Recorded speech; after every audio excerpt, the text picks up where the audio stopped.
Night. This is the Heal Me campaign, brotherly conversations, nightly conversations. We here with D. Carrington Brown. So for those of you who are here, just give us a second. We're gonna get time for more people to jump in, and we're gonna get started. Let's go. It's gonna be a great night, man. Hey.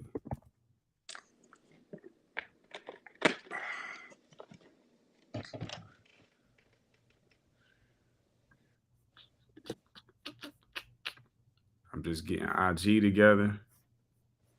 It's a different process. So with using this, people are able to live communicate with us. Yes and no. So they can live communicate with us directly here through Facebook, Twitter, YouTube. Okay. If you want to tap in with folks on IG, then you gotta have another device and just go in on IG that way. Got you. Okay. All right. So we here. We actually on live G. So IG is live now. Oh yeah. I'm a larger screen. Make sure we tapped in. So typically I have another device that I sit on with IG and I try to capture stuff in there. But I also got partnered with a few organizations with some sisters who are actually on IG Okay. moderating comments in a way. Got you. Okay. Well, that's the way to do it, man. So you can focus on doing what you're doing, man. We can stay locked in. We can stay locked in. So greetings, y'all. Once again, this is the Heal Me campaign, brotherly conversations, where for the month of May, from Sunday night through Thursday night, I talk to African American men who have had some difficulties or some challenges in life, but ultimately been able to make it through those challenges to come back to a place of peace, power, and purpose. Our goal here is to help the brothers who may be experiencing a current moment, what we might call a dark night of the soul type moment.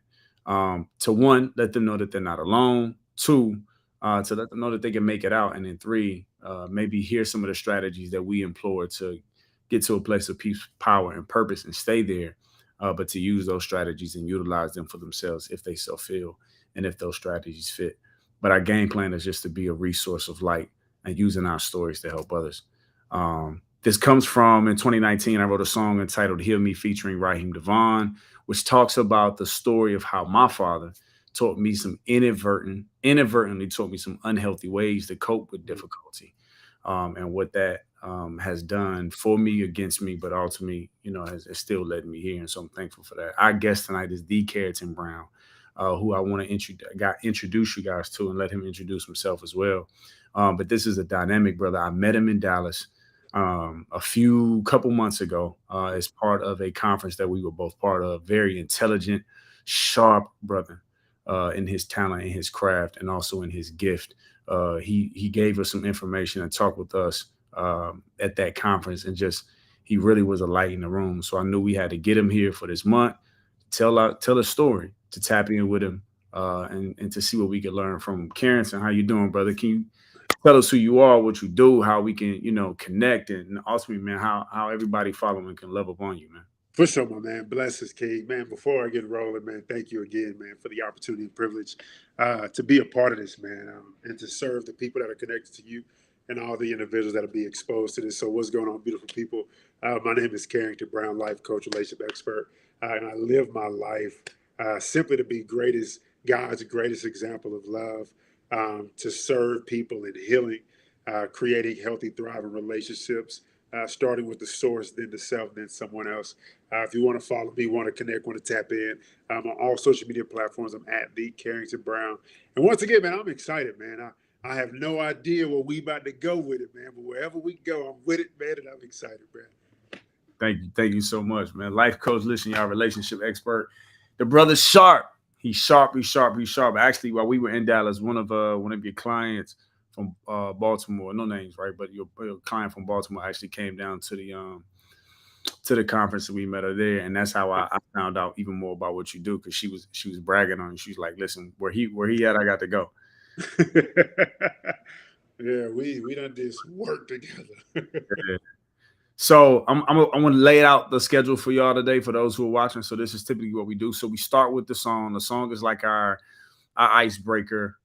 We listen to the music, and then when we're finished, Carrington won't give us a review of the song. What he'll give us is, how he may have connected to it. We're just using it as a starting point or a hook for the day. After that, we'll get right into his story. Carrington, I'll ask you a question. I'll say what broke you.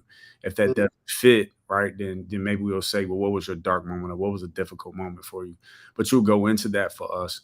We'll then go into vices, things that you use to cope during that time or to kind of strategize or make it during that time. Yeah. We'll transition out of that into your transition. Like, what was the transitional point for you? What experience did you have? What book you read? What knowledge did you come about that helped you transition? Next, we'll talk about the strategies that you employed to improve. And then ultimately, what do you do on a daily basis? What is your routine of health and wealth, and how you stay on top of your game? We'll finish with our 3 Ps. You'll give a word of advice to people, man, and then we'll tap out. How's it sound? I'm with it, man. Let's rock. All right, so we're gonna go ahead and get to the song "Heal Me" featuring Raheem Devon. Do that first. Yeah. Heal me. This is my prayer. See, my father never talked too much. Just that look in his eyes, deep stares out the window, told me that life was simple. But I would never know what he would never reveal. That sharp look in his face was pain he would conceal. He inadvertently taught me that real men don't feel. So don't follow your heart. Use it to advance your cause, but always follow your thoughts and make a smart decision. You should barely apologize and never ask permission. And when the world does a thing to try to break you down, don't tell a soul. They waiting just to take your crown. Your woman gon' think you weak if you express your pain. Your men gon' say you sweet, though they be feeling the same. So get a vice, cup of Hennessy, cigarette, live your life. Whatever you gotta do to get sleep at night. Cause for the longest you probably ain't sleeping right. Or even slept at all. When God calls, don't fight it, take a sigh of relief. But you ain't gotta live no more in this grief. Yeah, the cruel world that we living in is hard and cold. You ain't a man till it scars your soul. Straight up, so don't ever express your feelings. You sit in silence. Cause the only feelings you get are anger, hate, and violence. But see, the system got a process and a plan for that. Time is the only thing you got, so never hand them that. So if you ever truly feel like you about to break, get you a pencil and a notebook, let your mind escape. Writing is the only place where we can feel free. After he died, I read his notebook, he wrote, "Heal me. Heal me, yeah. Heal me. Father, don't nobody understand me. I won't make it out unless you come down and heal me. Heal me. They don't know the pain I've been going through. I call your name cause I know that you can heal me. Was he really that strong? Or just putting up a front? Did death come too soon? Or was it something he wanted? After 66 hard years of hiding them tears, did he get a reward? Well, let me make this clear that I think his vice got him. The thing he used to cope with life just took the life out of him. Them cigarettes that he would smoke on all them stressful days. But we still had a few good days, and I knew, cause he would smoke 1 or 2, but otherwise a pack. I used to ask him not to smoke again, but what I should have said was breathe, pop, don't hold it in. We do yoga to get peace these days, but them Carolina preachers didn't teach these ways. It was suffer and survive. If you don't get your blessings in this life, if you tired, you can get them when you die. He used to hit that cigarette and play too much. He got cancer and ain't say too much. He said, heal me. Heal me. Father, don't nobody understand me. I won't make it out unless you come and heal me.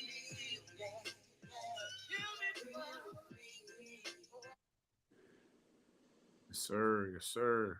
That's excellent. Oh, thank you, brother. You hear like that is excellent, bruh. Receive, man. Receive.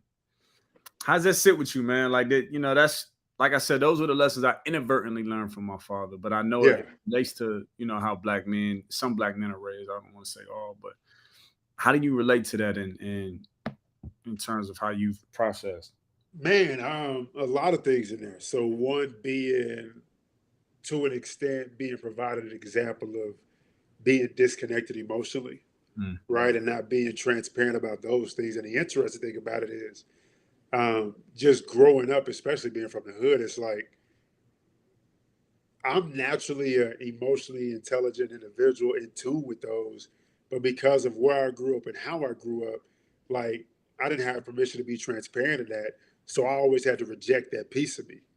So I grew up feeling rejected, not just because of moments and experiences externally, but then also because of the battle that was going on internally.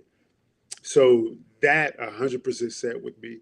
In addition to that, from that suppression and repression, like going to vices to attempt to heal myself, going to vices to navigate the stress, navigate the pressure, navigate just the question marks. And so, man, that really sat with me too. And so those were the two big things that really stuck out to me. Mm. This gonna be a good night. A good night. I'm telling y'all, tap in, tap in. Well, thank you for that. Uh, we received that story, and of course, we relate, man. Let's go ahead and dive in because I know if I start asking questions, we're gonna get there. So let's just go there anyway. Um, what broke you, man? What was the moment for you? Man, it was a process of multiple moments of breaking, right?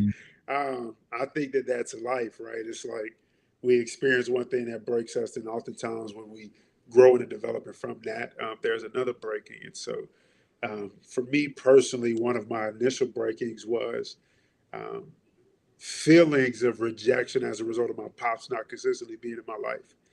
And so, with that comes the question marks of who am I? Am I a man? Am I good enough? Am I valuable? Am I important? Mm. Um, the question of like, am I not valuable enough for you to stay? What's so wrong with me? So battling those thoughts really led to brokenness within me, and then fueled a lot of anger issues because that was in the song. A lot of anger issues as a result of feeling abandoned, as a result of feeling neglected and rejected. So that disconnect in that relationship for sure broke me. And then in addition to that, with navigating, so I'm middle child, right? And Mm. so shouts out to all the middle childs out there because they gonna feel what I'm about to say. But when you in the middle, you just always feel like you're unseen. You always feel like you're unheard. You always feel like you overlooked because you're not the oldest or the baby. And so oftentimes the individuals on the outside or at the top and the bottom get majority of the attention, and you in the middle, you get overlooked a lot of times. And so with navigating a relationship with my mother, and I know, knowing my mama, I know it was unintentional, but a lot of times throughout that relationship, it felt a lot like neglect and rejection as well, as a result of not feeling as if I was getting the same love and the same time and the same attention as my brothers, right? And then another brokenness with pursuing the dream of football and knowing the stats and knowing my height, my size, my weight, where I'm located, where I'm balling, and knowing that, there I'm an anomaly. So I played linebacker. Like I was cold too. I'm gonna admit that I was cold. Um, but I'm 5'10" at the same time. Right. Therefore, in order to really go D1 as a 5'10" linebacker, you got to stand out. And so I worked, man. Like if you ask anybody that know me, that played ball with me, my mama, whoever, they're gonna like see me put that work in. And at a place where getting recruited, getting letters, getting talking on a consistent basis to all of these big D1 schools, and then knee injury happens and phone goes dry. Mm. So that was a level of brokenness. And the reason why that was a level of brokenness is because, and I didn't realize this until about a year and a half, 2 years ago. That really broke me, not just because I had a dream of going to the NFL playing D1 ball, but that really broke me because for two primary reasons. One was because the reason why I started playing football was to get the attention of my pops. That's the only reason I started. Like I remember one Thanksgiving, we in Waco, Texas, at one of his partner's house, and we watching the Cowboys play, and I'm seeing the level of excitement and engagement that he's given to this game. And I remember Emmitt Smith did something. I remember he jumped up and then he sat back down, and I said, "Yo, I'm gonna play football, pops." And he said, "Yo, that's good." And that was like the fact that, hey, this thing's been taken away from me, that I pursued and began to go after for the approval of my pops. That was one of the reasons. And then in addition to that, and I believe that this is something that a lot of people experience, the second reason why that broke me is because up until, man, not too many years ago, but it was very rare for me to receive affirmation outside of what I did. Like, I would get a lot of affirmation from me as an athlete, but just Carrington, just the young man, just the man, just the human, just the person, he would get very few affirmation. And so now it's a matter of the source of my praise and affirmation from others. It seems like that just got taken from me as well. So, yeah, man, just a couple of those broken moments or moments that cause brokenness in me. Yeah, it's a little heavy. All right, because I'm looking at the theme. I'm looking at the theme, right? The theme here is, and can you correct me if I'm wrong, but the theme with father is there's a rejection here. Then with mother, unintentionally, but there's a rejection here. Yeah. Then with community, right? You said we're naturally emotionally intelligent, a little bit more emotionally intelligent, but that had to be hidden in the community in the hood. So there's a rejection there. Then there's yo, I'm D1, I'm cold, and I believe it because you sized up. You see what I'm saying? We seen you, but then I blow my knee out, and ultimately because I blow my knee out, there's an acceptance here. There's another theme of rejection here. Yeah. And the original reason why you started playing. Now you can not only connect to that, but then also it sounds like affirmation was a way in which you received love, and that affirmation was given to you based off what you were able to do on the football field. So like now Definitely. that's a common theme to me. 100%, man. And look, I ain't trying to go too spiritual too soon, bro, but that's why Jesus is so important to me, man. Because with that relationship, no matter, like, he doesn't love me because of what I do. Like, my Mm. actions don't, like, his love is unconditional. So whether I do it or not, his love remains the same. And so, like, that's why Jesus is my God. You feel me? And my Lord. But we'll leave that. We'll say that. You know what I'm saying? You can say that, that's going to be part of the walk the entire time because I think when we're talking about healing and wellness, we have to allow ourselves to consider um, tapping in with the source who built us. 100%. I did a workshop this Saturday, and the workshop essentially was talking about that as well. Just like, we can talk about money, we can talk about career, we can talk about, objects and the things that we can buy.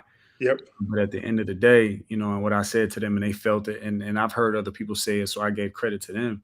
But, I told them, I said, the best thing to do for me is to make sure that when I leave, I did what I was sent to do. 100%. Right. And we can't do that without tapping in. So we keep that connected. We keep that locked in. Carrington. So we're dealing with these things of rejection, right? We're dealing with these different moments of brokenness and things that added up. How did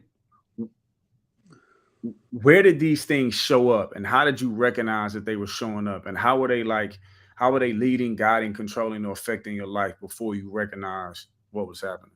Definitely. So where and how they were showing up was in my relationships with the opposite sex, right? Meaning that the rejection that I got from all of those experiences, I realized that, hey, if I'm great and very intentional about providing pleasure to women, they'll give me some affirmation, Mm. right?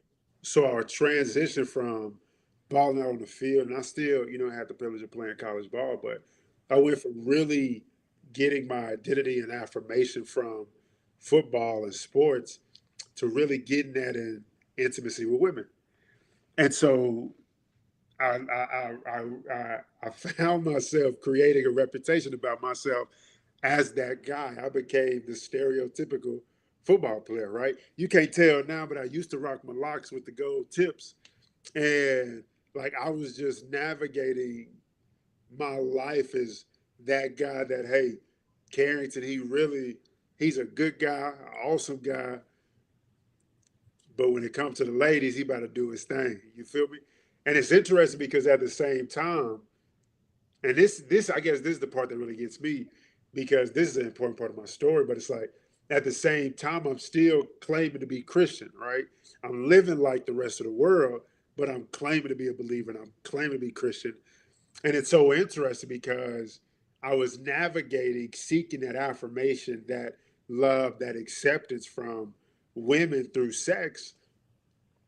And after I really gave my life to God and stopped playing, he had me go and apologize to those same women for disrespecting them and devaluing them and not treating them like the daughters of Christ. Hold on, we're gonna come back to that because we know that I know that that's part of the process of the improvement. 100%. Yeah, that's part of the process. Now I want to go back to this thing of like right, transitioning from football to something else where you can get your affirmation. I Yeah, always, when people talk about why men move like this or why people do anything, I always say, well, people typically they want to do what they're good at or what they get praised for, right? Or what 100%. what I mean, and you do what you align your identity with. And so what I'm hearing from you now is like, this was another place where you could work, move, and receive praise. You could create identity off this. When did that not become enough? So the funny thing is, it was never enough, right? Which is why I did it so much. When we look at pursuing healing ourselves from temporary or illegitimate sources, like it's never enough, which is why we have to do it so much, right? Man, my wife was reading a book 2 weeks ago, and man, I've been giving this quote to all of my clients, and I really gave it to a friend of mine who was having some challenges last week. But the quote was that only the disease would tell you that the poison is the solution, right? Only the disease would tell you that the poison is the solution. So the sickness in me, the brokenness in me, the disease told me that the poison, which was sex, pornography, masturbation, was the solution to my problem. When in actuality, all it did was fuel the issue, right? And so it was never enough, because when something is enough, like you can stop and be satisfied. When we look at eating a good meal and not, you from the country, I'm from the hood, like we a good meal to us, like what we call a good meal ain't the healthiest meal oftentimes, right? No. So it's like I can Thanksgiving, you feel me? I'm smashing 2, 3, 4 plates, and I need half that pecan pie and some sweet potato pie and some peach cobbler, you feel me, with the ice cream on top. Don't play with me, right? So it's like I can smash all of that. But if you give me a green juice or a 24-ounce smoothie, like I'm full for the day. Why? Because this actually has quality nutrients in it. This actually has substance in it. And so because it has substance and nutrients and vitamins and minerals, it's actually giving me what I need. Therefore, I don't have to overconsume it. Right. And so to to answer your question, like it was never enough, right? And I didn't realize it was never enough until I realized it was never enough, which is oftentimes at the point to where you're trying to stop and you realize, hey, I got an issue over here, Mm. right? Yeah.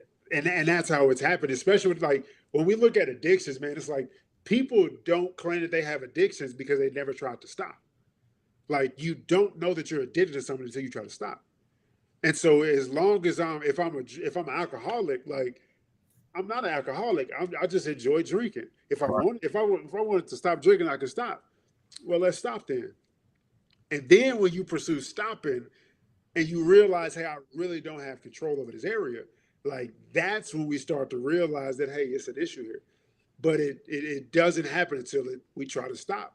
And so me trying to stop looked like really giving my life to God, giving up football to follow Christ because he said you can't serve two masters, and then being told that, hey, this piece of you has to die. It does not align with living a life of glorifying God. And then as I'm trying to stop, like it's the hardest thing in the world. So it be it wasn't enough for me when I realized that when I realized and accepted that it didn't align with my mission for life, and also that it didn't serve me and provide me what I need on a long-term basis. Okay. You said some very key and critical things. I first of all want to give credit and kudos to that idea, right? That only the disease would recognize the poison as the cure, right? Yeah. And I thought about high fructose corn syrup Man, and what it does to the body, and the fact that high fructose corn syrup tricks the body into believing that it hasn't had enough, and so it craves more sugar. It like craves more sugar. I thought about that just in terms of health, but I think the thing that you said too, you was like it didn't align with your mission. So I want to hold on to that idea. You said it didn't hold on to the life that you wanted to move into, and just in terms of God. And so I'm paying attention to the vices, right? And in some instance, it sounds like football, in a sense, was a vice for you. It was something to turn to. And then when you said you can't serve two lords, and you kind of had to leave football alone, that was one thing. But then it sounds like then sex addiction, the sex, pornography, masturbation, then became a vice for you, a way to cope with that. What did you experience? What did you hear? What did you read that caused you to want to tap in with God heavier? Because of course the shift into leaning into God heavier was like, all right, cool, this ain't a line. And then I want to start with that question. What did you experience that shifted you? But then you said it wasn't aligned with your mission. You know how many people in this world don't know what their mission is? I do. How did you figure out what your mission was? Definitely. So to answer your first question, like when did I realize? Here we go. So um, my I believe this was my spring semester, my sophomore year in college. A friend of mine, one of my teammates, came to me and said, "Hey, bro, like I met these phenomenal ladies, bro." But actually, let me go before then. Let me go earlier that day. So early that day, I'm on my way to football practice, off season, and I see some ladies in the student center, and they just pulling people aside, just having a conversation. So I'm walking through minding my business, and one of the ladies like waved me down. I had my headphones on. She said, "Hey, come here real quick." And so in my mind, right, because of where I was, man, she about to shoot her shot. I'm about to tell her no, hurt her feelings, bro. Man, she called me over there. She said, "Hey, you mind if I ask you a question?" I said, "No problem. What's going on?" She said, "What is your relationship like with Jesus?" What are you talking about, ma'am? She said, "What is your relationship like with Jesus?" I said, "We cool. That's my guy." She said, "Well, he desires more of your time and a more intimate relationship with you." I said, "All right, cool. I appreciate you for sharing that." Went over my business. Didn't pay it no attention. Fast forward to that night, one of my teammates came to me, "Hey, bro, like I met some ladies earlier today, bro. They were prophesying, bro. It was phenomenal, bro. Like they really got me, bro. Like I want you. We about to have Bible study in the library, bro. You want to come to the Bible study?" I'm like, "Yeah, bro, let's go." Walk in the Bible study, same ladies, Yusha. Same ladies. So I walk in, and the only seat available is next to the one that I was like, she about to ask me this, and that's Getting, where I'm sitting. getting. So we she read, we having Bible study, we going through Matthew 7, and then she just paused, you, and she looked up at me and she said, "Being a good person won't get you into heaven." I said, "What?" She said, "Being a good person won't get you into heaven." Expound on that, man. She said, "I see your heart. God showed me how you love people, how you care for people, how you nurture for people, how you serve and do such great things, but you have zero relation with him. You don't know him, but you know of him, right? You have a Bible, but you don't have a relation with it. You pray, but you don't even have a relation with your prayers. Therefore, if you were to die today, you would not inherit the kingdom of heaven." And I tell you all the time when I tell that story, like that conversation, that comment, that prophetic, scared the hell out of me, right? Mm. So like I felt just spirits just go everywhere, you feel me? And so I went home crying. My teammates like, "Bro, what is going on with you? You tripping?" And from that day, I really started making steps just to be different because, man, the level of conviction that came from that was like, hey, bro, like you really being disrespectful living the life that you living and claiming what you claiming. Like you can't like, because think about it like a game. If if somebody a blood and you out here fake claiming blood, like you might lose your life behind that. So why would you treat the creator of all things any different? Like how that work? So Right. after that experience, man, it started. I just started changing and making different decisions, bro. Um, had my backsliding moments. I'm not gonna say I made mistakes, but made bad decisions after that. But overall, was in pursuit of him and just what I believe that he was calling me to. Now, to the second part of the question of like my mission, and so I help clients with this all the time. So what I've come to realize is that um, majority of people are asking the question of what is my purpose. And for me, as a believer, as a man of God, purpose is the easiest question, right? Because purpose to me is Matthew chapter 28, right? The Great Commission, going out, create disciples among all nations, baptizing them in the name of the Father, Son, and Holy Spirit. That's purpose. The real question that people have is, hey, what is my calling? What is the specific lane or avenue that you have gifted me in to actually use these supernatural gifts in the natural? Like that's the question that people are really asking. And so it's four questions that I generally ask clients. But to expedite this, man, it's really one question that you got to ask, really two questions that you can ask yourself to get clarity about what your mission. The first question is, what is the problem that breaks your heart? Simple. What is the problem that breaks your heart? Because if 10 people are in a room and you ask them all, hey, what is the problem that breaks your heart? More than likely, they all gonna have different problems that break their heart. And more than likely, the problem that breaks your heart don't affect me like that. Why? Because there's purpose, mission, and calling with you in that. And so the first question is, what is the problem that breaks your heart? Your heart.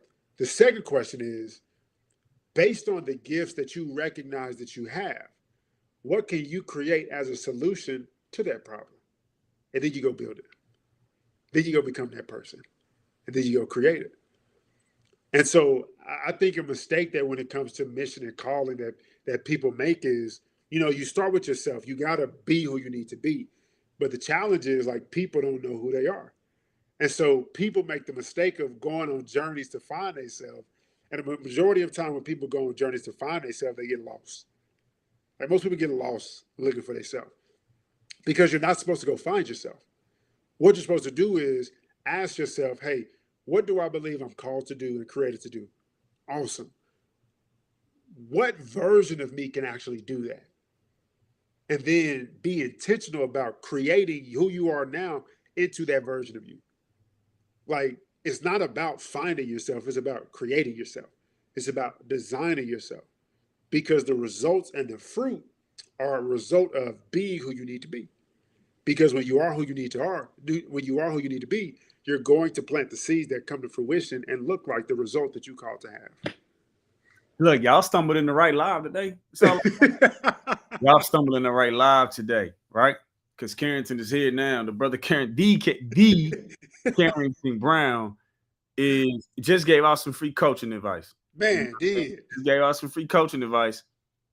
And I like that, right? When you go to find yourself, people get lost trying to find themselves. 100%. There's a book that I like called Outwitting the Devil by Napoleon Hill, which is back there. It's something. Matter of fact, my wife reading it right now. Bro, I love that book. Bro, The Drifter. That's exactly. that's Satan's number one plan, to catch everybody who's living unintentionally and to cause them to drift into super exceeding their appetites. 100%. Whether it's overeating, over drinking, over sexing. Either way, it's I'm going to catch you when you desire not to be intentional about everything you do. I'm gonna catch you up on one of them things, and I'm gonna lead you down a path of destruction in your body, your mind, your spirit, because see what I'm saying? That's exactly what I related it to. But man, and I've said this time and time again, I have to give credit, kudos, and respect to the Black women who have made healing possible for us as people. 100%. Because healing, therapy, relationship, vulnerability. You know me, I got the beef with the word, but I love the pushback that you gave us in the comment. These are not regular terms amongst men years past. Yeah. We're talking about it now. It still hasn't trickled down to all black men. That can be high, can even considered high level conversation. But kudos, because the women, they start addressing it first, and it was Definitely. So to see that, like, this sister called you in, and then called your demons out, 100. and you responded. Yeah. You responded to the call, but that's super dope. That's a turning point, right? That's somebody saw you. Yeah. Somebody affirmed Carrington. 100%. Yeah. It wasn't football. It wasn't the locks with the gold tips. Somebody affirmed you and why God sent you here.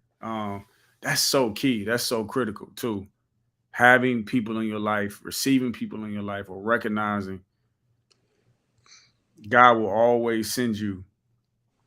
He will always send you a voice to call the Lazarus out of you if you listen.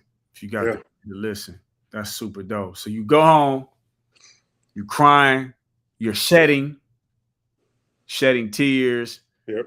shedding concepts. Sounds like you're challenging yourself, and I'm assuming because I'm applying my own knowledge to those type of moments, but it sounds like you're now challenging yourself to be in integrity with what you said claiming. Yeah. I was, man, and it was the greatest decision of my life and the most challenging decision of my life. Because just like growing up, right, like you pointed out, the rejection of the community. It's like, hey, you can't be that guy. Mm, Well, now I'm committing to living life in a different way than not only just my roommates, but like the football team in general, the people that I'm spending all my time with. So while I'm in this back room having Bible study with myself and listening to praise and worship music, like y'all out there, like outside the door, like not outside of the apartment, but outside the door in the living room, like blacklight parties, turning up, getting lit, like doing the thing. And so it's like now I'm to an extent being rejected by the community, not from a perspective of, oh, we can't kick it with you, but now from a perspective of, we just not go just we ain't even gonna extend the invite to you. We respect you so much and what you're doing that mm, we ain't even gonna ask you to be a part of this, right? Which can come off as rejection, right? Like, let me tell you no, don't say no for me, right? And so, yeah, man, it was definitely an interesting experience. And then when that experience happened, um, I told you, like, I still like made bad decisions, and one of it was getting into a relationship with a young lady that God told me when I first saw her, like, that's not for me. And that's what led to football ending, because got in that relationship, being disobedient, not doing life the way I'm called to do, that I know I'm called to do. And then just injuries and injuries started happening in football. And then I was at the time the like, what is it, minister and president of the men of the campus ministry that I was a part of. And I had stepped away from it, ran into one of my ministry sisters at the rec center. Man, she came around that desk and had a conversation with me, had me crying in the middle of the rec center. We had a Bible study the next day, and Sister President came to me and she said, Carrington, what are you willing to give up for God? And that conversation led to, well, if you trust God and if you believe that these things are God ordained for your life, then even if you step back, like, God is going to bring it back. Which led to me crying, which led to me coming to Dallas and cutting off the locks, and led to me the next day going to my coaches and saying, yo, I'm done. mm. Which created more rejection, because now coaches not talking to me, they looking at me crazy. Teammates not talking to me, they looking at me crazy. I was fresh off another knee injury, and I had worked my way back to being on the field and back starting. And now they're like, bro, you just got back. What are you doing, man? But as I'm saying all of this, it's just a reminder that as believers, one, we have to be countercultural and be okay with it. And then two, as believers, like we're not supposed to do anything like everybody else in this world, right? Be ye not conformed to the ways of this world, but be ye transformed by the renewing of your mind. Which means that, well, point blank period, like if you think different, you act different. And if you act different, your results are different. Therefore, because we're supposed to navigate from a position of having a renewed mind, everything about us that shows up in the world is supposed to look different from the world. Reminds me of one of my favorite scriptures, Psalms 1:1-3, right?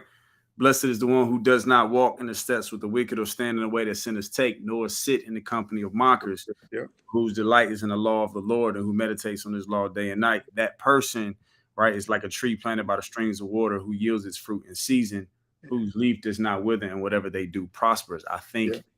right, it's so hard for people to make that step because the ability to prosper for most of us is so connected to what world uh processes and relationships can offer. Yeah.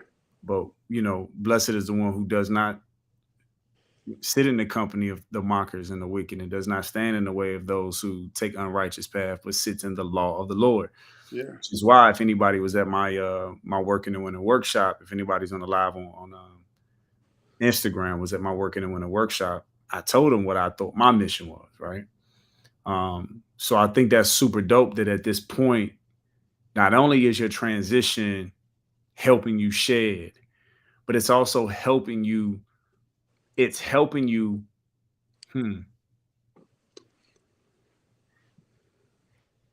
What hit my consciousness for you is that you are able to take very powerful steps in the direction that you need to go, despite the rejection. But you ain't no stranger to rejection.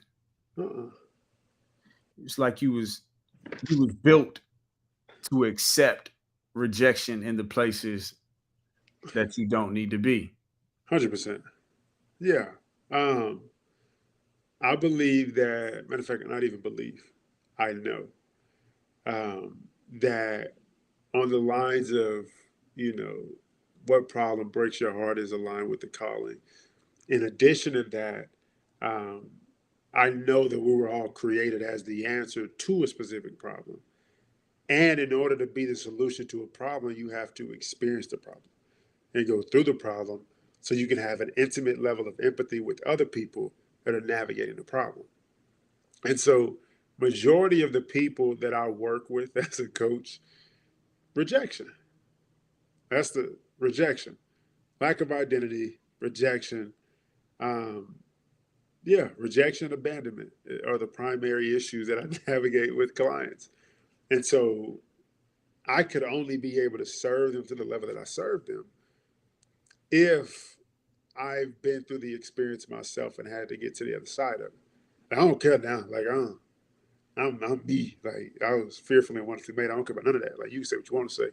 I ain't scared of you or your mama or none of that with your last name, right? So it's like when you go through it, it eventually, right? If you connect with the right environment, the right perspective, like it builds up a level of muscle within you to where it doesn't even bother you no more, and you have the equation that has the capacity to be passed along to somebody else to get to the other side of that hurdle. So yeah, man. Yeah. To add to that, and thank you for that, you left football at a time where you had just rebuilt. Yeah. Stamina, muscle, strength, lateral movement to be on the field, top tier on the field and starting. So it also sounds like the transferable skill here is that I know how to build. Yeah. I know how to build when things are broken. Mm-hmm. I've been broken physically, right? I've been broken emotionally. And I know how to build. So now you're in spaces where you're helping others build and rebuild. And of course you're aligned with that. Like just is dope because as you tell your story, it's showing how Yeah, it was all for a purpose. It's almost like mathematically calculated for you to be here helping people through the space. It's stupid dope. Yeah, yeah, man. It's beauty in brokenness, man. It's beauty in it, bro. Man. How are you tell us about your normal practices and habits now? Like how do you stay uh whether it be spiritually, mentally, emotionally, physically, what are your normal practices as a man that helps you stay, on top? Yeah. I would say outside of, what should be a part of a believer's daily life of prayer, time with God, all of that beautiful stuff. Prayer walks definitely do it for me though. I like 4 in the morning, everybody sleep. Ain't nobody out here but me, the moon, the Holy Spirit, and the coyote. You feel me? Um, love those. In addition to that, I do a lot of self assessment. Like I do a lot of self. Like I assess like everything. Like and ask myself like, hey, like really at the end of the day, like when I lay down before I go to sleep, like I close my eyes and I'm processing like my entire day, and I ask myself like, did anything trigger you today? Like, why did that affect you like that? What is a way moving forward that we can navigate a situation like this in a better way? Um, and I love doing that because like I have a, I'm not a goal oriented guy. I'm not like goals don't really work for me. I'm more of a growth oriented guy. Like I'd rather focus on, hey, how much can I grow rather than how fast I can hit a goal. And that's just me, right? And so I love the self assessment because it's like I'm not really in pursuit of a goal with that. It's just I just want to be the best version of me, which looks like being intentional about growing in as many areas as possible on an intentional basis. In addition to that, meditation, bro. I love just sitting still and being quiet and just chilling, like just slowing down life. Um, the gym, I'm a fan of the gym. I see the gym as art, a form of self expression. I talk a lot, right? I do talk a lot. And the reason why that serves me is because, and I don't want to, I'm going to mess this quote up, but Les Brown said, like, perfume and it's like perfume and service are two things that you can't get on somebody else without getting on yourself. So it's like, if every time you serve somebody, Mm, back. When you make somebody smile, it brings a smile back. And so I love just opportunities of serving people, of loving on people, of helping people. And for me, the reason why I enjoy that so much is because I know I'm doing it looking for nothing in return. Like, I'm not like, I don't want anything out of you. Like, outside of you being as excellent as possible. Like I don't want you. Like I don't. Like that's all I want for you is the best that you could possibly do. Um, and so like serving people is a regular practice that definitely serves me. And being with the boo and my babies, right? They bring me joy. I love the fact that it's people that actually want me to be at this house. So that's excellent too. yeah, when you talked about peace and quiet and meditation, I said with them two babies running around. Man, this is. But they ain't up at 4 o'clock. They ain't up at 4 o'clock. Right. True indeed. True indeed. I want to recap that, right? So, all right, the work of the believer, prayer, fasting, reading. Um, stay tapped into that. Uh, you didn't say this, but you did say it.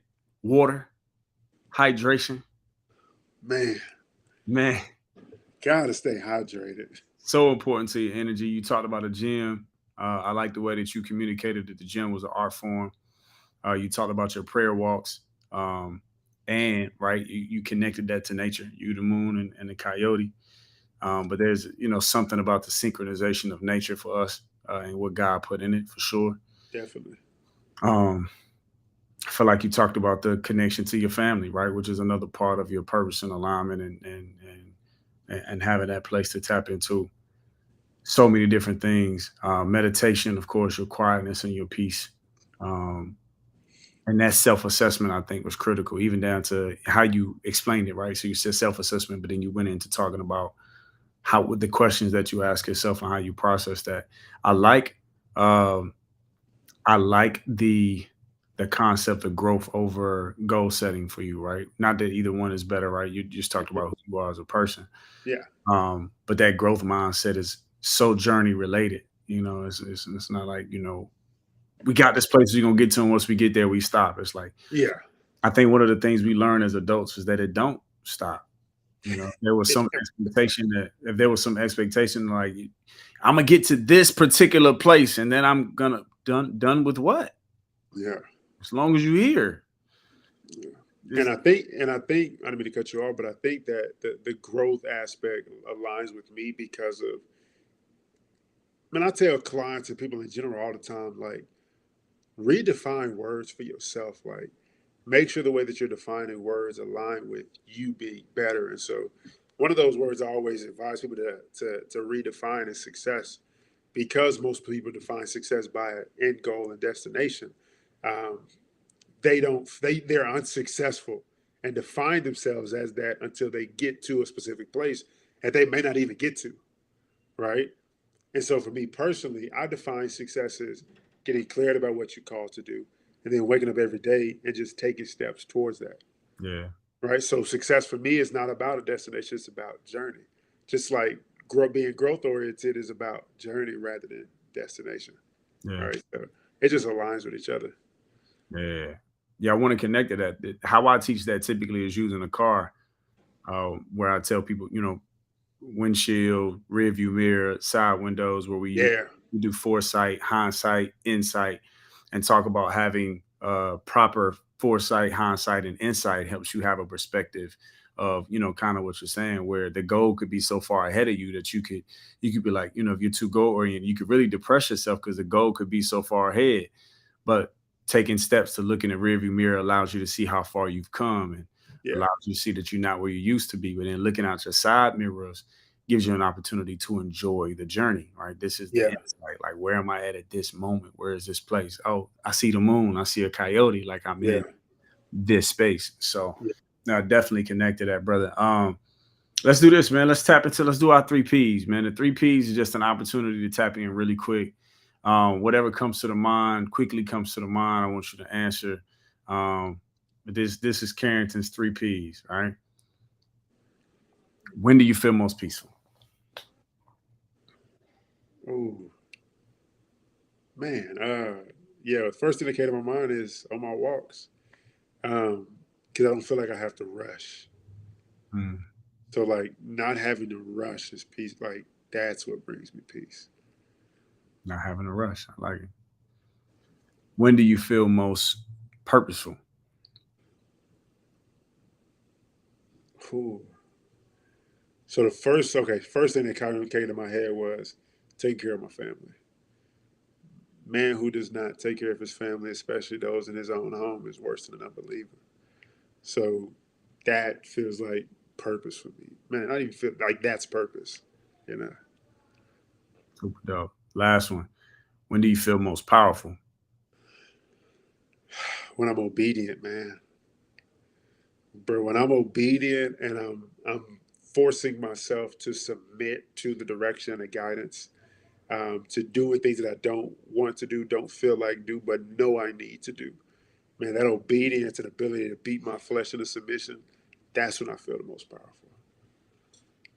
Yo, you need a t-shirt. I promise you I won't take it. But you need a t-shirt that says I beat my flesh into submission. I'm like, man, I had a flesh in a chokehold or something. Fire. Fire. Man, somebody right now in the world is dealing with rejection, is going through transitions, being challenged, um, is being pushed to take steps that would cause them to have a long time, is in places where they know they don't need to be. Talk to them. Tell them something real quick so we can get up out of here. Man, definitely. The first thing is, hey, you got to understand and accept that you're caviar. And I know that's random, but let's talk about it. When we look at caviar, it's a high value item that in order to appreciate it's mandatory that an individual has an acquired taste for it.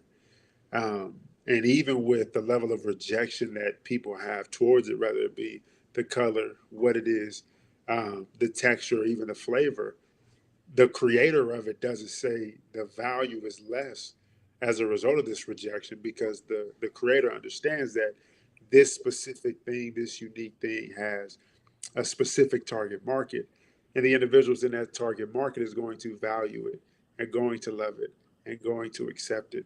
So whoever that is, first accept that you're an acquired taste, you're caviar, and the level of rejection that you experience is not an expression of the lack of value that you have, but it's more so alignment with the fact that there's a target market for you, which means that you're a niche, which means that your value is higher than even you expected. That's the first thing. Second thing I would say is this, and I said it before, but you were created specifically as the answer to a specific problem. When we look at Judges and it talks about Samson, the that part of that book starts off talking. Angel of the Lord comes to Samson's mom and it says, "Hey, like, you're barren, you don't have kids, and you can't have kids. You don't have kids right now. You've been married forever, but you can't have kids either. Even still, I'm going to bless you with one, just to do this specific thing." For me, that applies to all of us, right? The angel of God, the Spirit of the Lord, went to our parents, unbeknownst to them, and said, "Hey, you could be barren. You could be childless forever. But there are problems in this world that only this seed that I'm about to plant in you can actually solve. So I'm going to bless you with the gift of this seed because I need this problem solved." So understand that you're valuable and you're needed. Understand that there are problems in this world that only you have the ability to solve. Therefore, you're needed more than the world even recognizes it now. I told y'all came into the right live today. I told y'all done stumbled into the right one. Brother, we so appreciate you, man. You know, like I said earlier, from the time we met in Dallas, kudos to all the brothers who was on that stage. Yeah. But when it came to you, I feel like we shared mic space a lot, and it was well shared, because of your perspectives, because of your walk, and then hearing your story today, it's clear, right? You took the challenge of going against the grain, right? Being counterculture, as you said, to be what God called you to be, to Yeah. walk and do the thing. And so it would only be right that you would speak with this level of confidence, this level of intentionality, this level of power, because you were obedient to your call. And so we appreciate you. We know we're taking time from your family, and I want to get you back to that. Thank you, brother. For those of you who are on the live, please tap in and follow Carrington. For my IG folks, the Carrington Brown. His name is in the title. Go follow him. And then in a couple weeks later in June, I think this will come out in July. We'll release this so y'all can tap in and stay in tune. Thank you, brother. Thank you, man. Peace, King. Appreciate you. Likewise. Peace, King. Blessings.